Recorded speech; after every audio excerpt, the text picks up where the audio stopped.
Hi friends, ടിക് Tak beauty ക്രിയേഷനിലേക്ക് ഏവർക്കും സ്വാഗതം. നമ്മളിന്ന് പഠിക്കാൻ പോകുന്നത് സാരിപ്പോൾ എങ്ങനെയാണ് സ്റ്റിച്ച് ചെയ്യുന്നതെന്നാണ്, ചുളിവില്ലാതെ. പിന്നെ ഇതൊരു കോട്ടൺ സാരിയാണ്. അതുപോലെ നമുക്ക് സാരിപ്പോൾ വാങ്ങിക്കാൻ കിട്ടും. ഇതിങ്ങനെ സ്റ്റാപ്ലർ വെച്ച് അടിച്ച് കവർ ചെയ്താണ് വരുന്നത്. സ്റ്റാപ്ലർ എടുത്ത് കളയാൻ സൂക്ഷിച്ചെടുത്ത് കളയുക. അപ്പോൾ ഇതുപോലെ ഈസിയായിട്ട് ചുളിവില്ലാതെ നമുക്ക് സാരിപ്പോൾ എങ്ങനെ സ്റ്റിച്ച് ചെയ്യാമെന്ന് നമുക്ക് നോക്കാം. അത് ഈ സാരിക്ക് ബ്ലൗസും കൂടെ ബ്ലൗസിൻ്റെ തയ്ക്കാനുള്ളതായ തുണിയോട് അറ്റാച്ച് ചെയ്തിട്ടുണ്ട്. അതുകൊണ്ട് നമുക്ക് ആ ബ്ലൗസിൻ്റെ തയ്ക്കാനുള്ള തുണിയുടെ ഭാഗം വെട്ടിയെടുത്തതിന് ശേഷം നമുക്ക് ആ വെട്ടിയ ഭാഗം ഒന്ന് സ്റ്റിച്ച് ചെയ്ത് കൊടുക്കണം. ചെറുതായിട്ടൊന്ന് മടക്കി കൊടുക്കണം. അതിന് മുമ്പേ നമുക്ക് അതിനുശേഷം ഇതുപോലെ നമ്മൾ സാരിയുടെ അറ്റം ഏതാണെന്ന് അറിയാനായിട്ട് എളുപ്പത്തിന് നമുക്ക് സാരിയുടെ അറ്റം ഒന്ന് കെട്ടിയിടാം. നമുക്ക് ആ ഉടുക്കുന്ന ഭാഗം ഇങ്ങനെ കെട്ടിയിടുവാണെങ്കിൽ നമുക്ക് പെട്ടെന്ന് അങ്ങോട്ടും ഇങ്ങോട്ടും മാറിപ്പോവാതെ പെട്ടെന്ന് എടുത്ത് ഉടുക്കാനായിട്ട് സാധിക്കും. അത് നമ്മളത് കട്ട് ചെയ്തായതുകൊണ്ട് ആ ഭാഗം ഒന്ന് സ്റ്റിച്ച് ചെയ്ത് കൊടുത്തേ. ഇങ്ങനെ ജസ്റ്റ് ഒന്ന് മടക്കി അടിച്ചു കൊടുത്തു. അതിന് ശേഷം നമുക്ക് ഇനി ചെയ്യാറുള്ളതെന്ന് പറയുന്നത്, നമ്മളിനി നമ്മൾ ആദ്യം ഉടുക്കുന്നതിൻ്റെ താഴ്ഭാഗത്താണ് പൊളി വെച്ച് കൊടുക്കുന്നത്. അപ്പോൾ ആ ഭാഗത്ത് നമ്മൾ അറ്റം മുതലേ വെച്ച് കൊടുക്കത്തില്ല. ഒരു 10 ഇഞ്ചോളം നീക്കിയിട്ട് വേണം നമ്മൾ സാരിപ്പോൾ സ്റ്റിച്ച് ചെയ്യാനായിട്ട്. അപ്പം നമ്മൾ ആ 10 ഇഞ്ചോളം നീക്കിയതിന് ശേഷം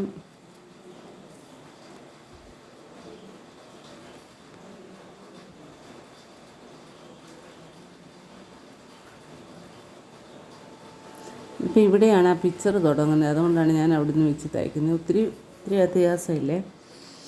അപ്പോൾ അവിടെ നിന്ന് വെച്ച് നമ്മൾ സാരിപ്പോളിൻ്റെ 2 സൈഡും ചെറുതായിട്ട് നമ്മൾ വാങ്ങിക്കുമ്പോൾ തന്നെ ചെറുതായിട്ടൊന്ന് ജസ്റ്റ് അടിച്ചിട്ടുണ്ടാകും. 2 സൈഡും അതുപോലെ നമ്മൾ താഴ്ഭാഗവും മേൽഭാഗവും അടിച്ചിട്ടുണ്ട് നമ്മൾ. പക്ഷേ 2 സൈഡും ഒന്ന് ജസ്റ്റ് ഒന്ന് മടക്കി അടിച്ച് സാരിയുടെ അകഭാഗത്താണ് നമ്മൾ സാരിപ്പൊളി വെക്കുന്നത്. ഇപ്പോൾ ജസ്റ്റ് ഒന്ന് നമ്മൾ മടക്കി അടിക്കുകയാണ്. ഒറ്റ മടക്ക് മാത്രം മതി. ഇങ്ങനെ സാരിപ്പൊളി വെച്ച് കൊടുക്കുമ്പോൾ നമുക്ക് സാരി തട്ടാതെയൊക്കെ കീറിപ്പോവുകയല്ലേ പെട്ടെന്ന് കാലുകൊണ്ട് തട്ടി. പണ്ട് ആര് സാരി മേടിച്ചാലും അതിൻ്റെ എല്ലാ അടിഭാഗത്ത് ഇതുപോലെ സാരിപ്പൊളി വെച്ച് കൊടുക്കുമായിരുന്നു. നമ്മൾ തയ്ച്ചു. 2 സൈഡും അതേപോലെ തന്നെ നമ്മൾ തയ്ക്കുക. അത് നമ്മൾ മാർക്ക് ചെയ്ത ഭാഗമുണ്ടല്ലോ, മാർക്ക് ചെയ്ത ഭാഗത്ത് വെച്ച് സാരിയുടെ അകഭാഗത്താണ്. അകഭാഗത്ത് നമ്മൾ ആദ്യ അടിഭാഗത്തൊന്ന് വലിക്കുകയൊന്നും ചെയ്യല്ലേ, വലിക്കാതെ തയ്ച്ചു കൊടുക്കുക.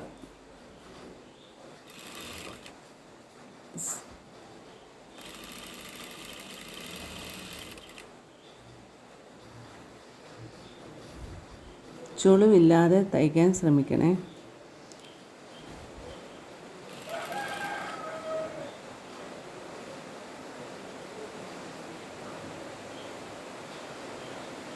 സാധാരണ അടിഭാഗത്ത് തയ്ച്ചതിന് ശേഷം നമ്മൾ മോൾ ഭാഗം ഹെമ്മിങ് ചെയ്ത് കൊടുക്കുകയാണ് ചെയ്യുന്നത്. പക്ഷേ കസ്റ്റമർക്ക് അതിൻ്റെ അങ്ങനെ വേണ്ട, 2 സൈഡും സ്റ്റിച്ച് ചെയ്താൽ മതിയെന്ന് പറഞ്ഞതുകൊണ്ടാണ് ഞാനിങ്ങനെ ചെയ്യുന്നത്. ഹെമ്മിങ് ചെയ്യുന്നതാണ് ഏറ്റവും നല്ലത്.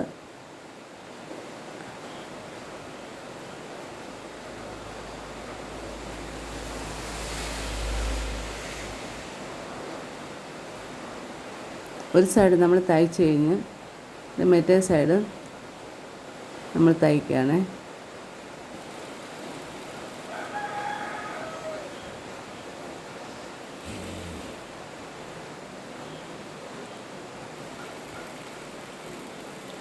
എൻ്റെ ചാനൽ ആദ്യമായിട്ട് കാണുന്നവർ സബ്സ്ക്രൈബ് ചെയ്ത് സപ്പോർട്ട് ചെയ്യണേ. അപ്പോൾ അതിനോടൊപ്പം ഒരു ബെല്ലൈക്കണൂടെ വരും. ആ ബെല്ലൈക്കണൂടെ നിങ്ങളൊന്ന് എനേബിൾ ചെയ്തിട്ടാണ് ഞാൻ ഇടുന്ന വീഡിയോസൊക്കെ നിങ്ങൾക്ക് അപ്പോൾ തന്നെ നോട്ടിഫിക്കേഷനായിട്ട് വരുന്നതായിരിക്കും. അതുപോലെ സ്റ്റിച്ചിങ് ഒക്കെ ഞാൻ എൻ്റെ ചാനലിനകത്ത് ഒരുപാട് യൂട്യൂബ് ചാനലിനകത്ത് ഒരുപാട് വീഡിയോസ് ഇട്ടിട്ടുണ്ട്. അതൊക്കെ കയറി കാണുക. തയ്യൽ പഠിക്കാൻ ആഗ്രഹമുള്ളവർ കേട്ടോ. പിന്നെ അതേപോലെ എന്തെങ്കിലും ഡ്രസ്സുകൾ സ്റ്റിച്ച് ചെയ്ത് തരാനോ മെറ്റീരിയൽസ് ആവശ്യമുള്ളവർ ഞാൻ ഇതിൽ കൊടുത്തിരിക്കുന്ന വാട്സാപ്പ് നമ്പറിൽ മെസ്സേജ് സെൻഡ് ചെയ്താൽ മതി. പിന്നെ വീഡിയോ കണ്ട് ഇഷ്ടപ്പെടുകയാണെങ്കിൽ ഒന്ന് ലൈക്ക് കൂടെ ചെയ്തേക്കണേ. അതോടൊപ്പം തന്നെ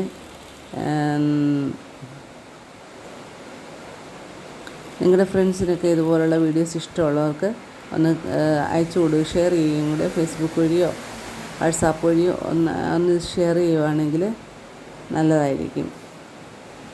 അപ്പോൾ ഇത് നമ്മൾ നീറ്റായിട്ട് ചുളിവില്ലാതെ സ്ലോയിൽ തയ്ച്ചെടുത്താൽ മതിയേ.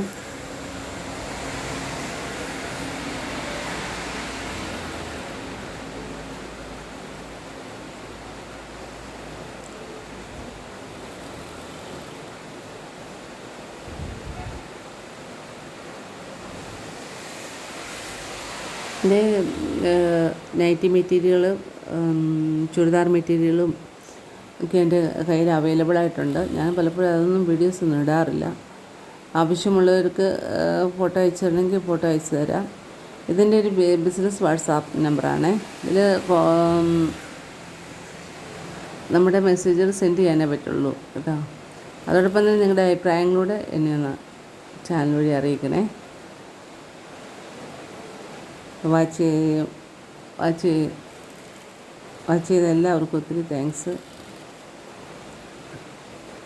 സ്കിപ്പ് ചെയ്യാതെ വാച്ച് ചെയ്ത് സഹായിച്ച എല്ലാവർക്കും ഒത്തിരി നന്ദി പറയുന്നു. Thank you very much.